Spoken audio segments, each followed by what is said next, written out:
મરદ મૂછાળો બાપ હોય પણ એ દીકરીની વિદાયને જીરવી ન શકે. દીકરીની વિદાય થતી હોય ને એની આંખમાંથી આંસુ નીકળે નીકળે ને નીકળે. દીકરા સે દીકરી ભલી જો સતવંતી હોય, દીકરો તારે એક કો દીકરી તારે દો કો. મારી દરેક કથાઓની અંદર કહું છું વાલા, દીકરો આવે ત્યારે તમે પેંડા વેચો એટલું જ નહીં, દીકરી આવે ને ત્યારે પણ પેંડા જ વેચો. જે અધિકાર શાસ્ત્રોએ દીકરાને આપ્યા છે એ જ અધિકાર દીકરીને આપ્યા છે.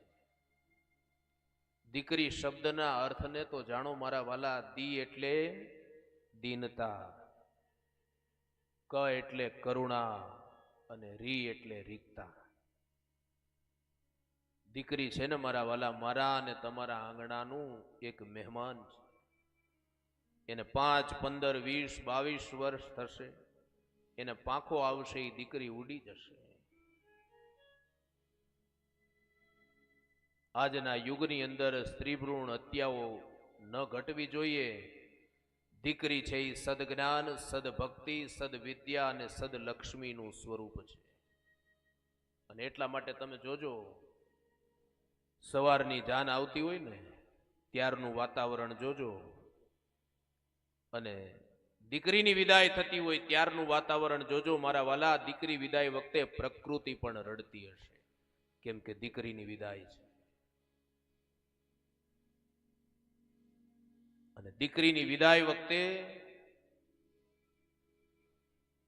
એક વાત કહું મારા વાલા, દીકરી વગરનો બાપ છે ને એ અધૂરો છે. ભગવાન દીકરાને જ્યારે જન્મ આપે છે ને ત્યારે એવું કહે છે કે જા બેટા તારા બાપની તું ચિંતા કર. અને દીકરીને જ્યારે મોકલે છે ને ત્યારે ભગવાન એમ કહે છે બેટા દીકરી જા તારા બાપની ચિંતા હું કરીશ. આ તાકાત દીકરીની છે.